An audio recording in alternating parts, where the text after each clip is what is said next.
That shirt is nice. It complements your skin. You could definitely wear that. That one's good too. I think it makes your eyes pop. Don't get me wrong. This shirt looks really good on you. The problem is, if you wear something low cut like that, we're not making it to Thanksgiving dinner.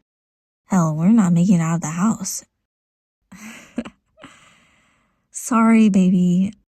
I'm trying to be helpful, but there's nothing in that closet that can make you any less beautiful. Or more importantly, any less like the amazing, perfect partner you are. You're going to make a great impression on my family. I know it. I wish you wouldn't worry so much about your outfit, because it's not as important as you or you having fun. Yeah, I like those pants. Again, I like them so much, I'd be okay staying here and having you for dinner.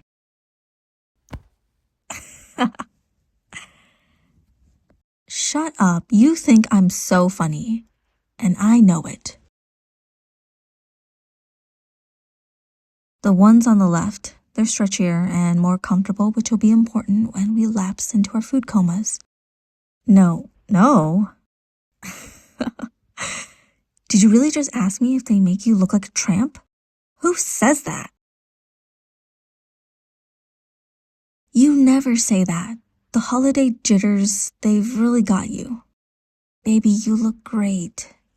You could show up in a trash bag and flip-flops and they wouldn't care.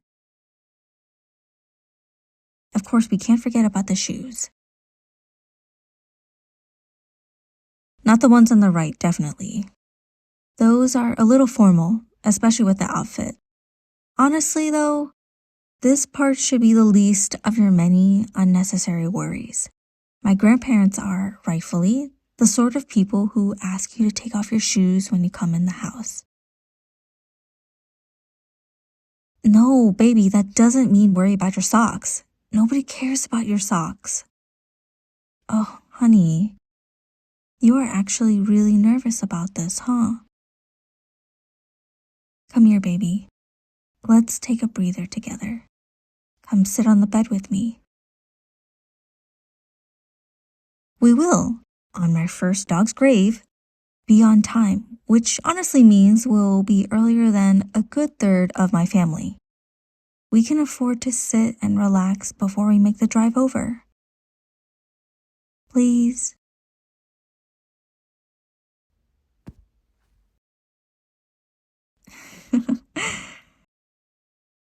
What are you so worried about?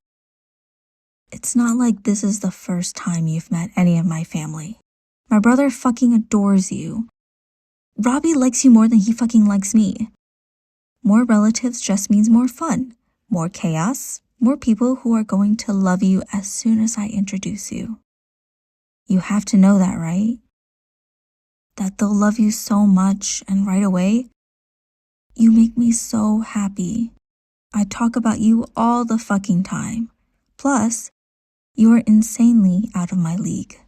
No one who loves me would sabotage the best thing that's ever happened to me by not loving you. I'm pretty sure Dad would rather give me the shovel talk than you.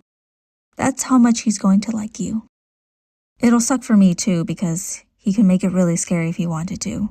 He's very good with a bow and arrow.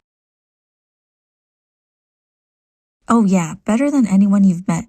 Dad's a huge Lord of the Rings fan. Like, could go toe-to-toe with Peter Jackson and Stephen Colbert in a trivia battle sort of fan. Has been since he was a kid. He learned archery because he wanted to be like Legolas. My grandma says he could have gone into the Olympics if he really practiced instead of going LARPing every other weekend.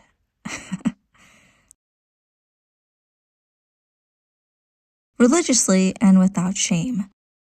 He and my uncles, his brothers, his cousins, whoever he could find, they'd go to whoever had the biggest yard and have a blast. Dad probably still has quivers of foam arrows sitting in the attic. Not till I was 17. Apparently, I wasn't very good at following the rules. See, it's funny. Laughing is good. There's no need to worry. Soon you'll hear all these stories and they'll be your stories too, your family. Eventually, you'll wonder how you could have thought any of them were even vaguely intimidating. Even less than my dad. He, at least, got a pretty cool weapon out of his childhood obsession. No, my mom is even less scary than that. She's into the Chronicles of Narnia. Tolkien and Lewis were famously close, yeah? That little fact got mentioned in all their wedding speeches, so I hear. My parents were sort of literally made for each other. Mom can recite each of the book's first chapters, word for word.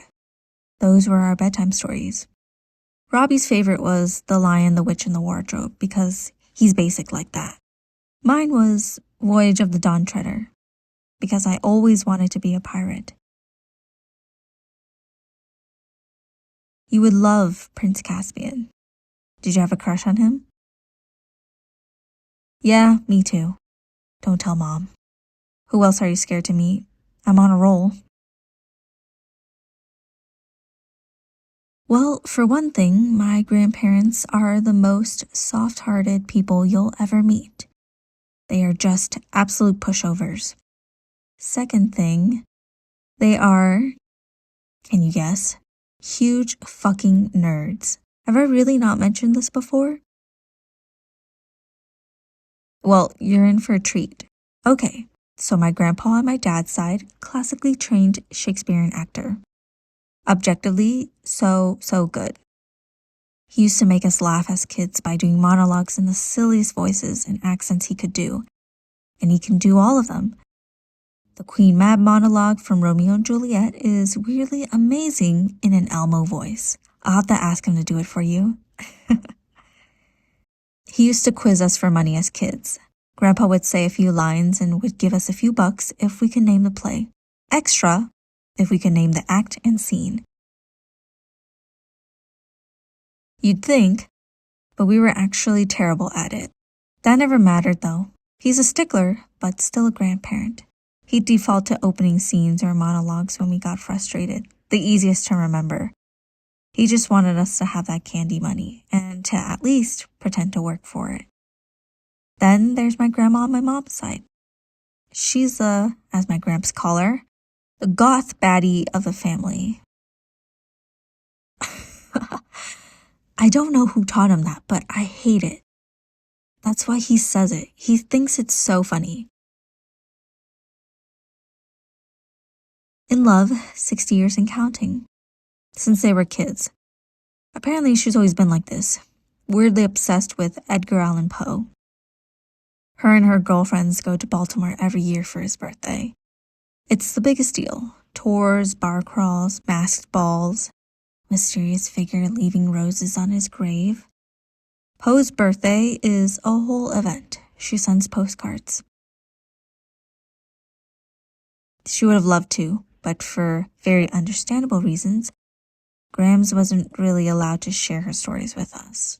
Not that she didn't try. I know, I come from an exceptionally literate family.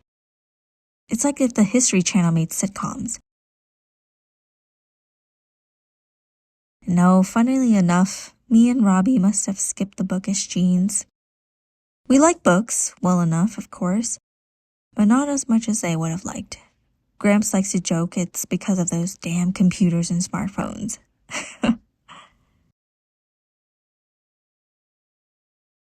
No, you don't have to worry about that.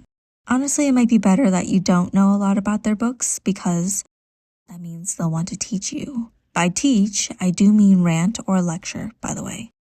But that's a good thing. They lecture when they like you, when they feel comfortable. At least pretend to be a riveted, engaged audience. And they'll love you more than I already think they will.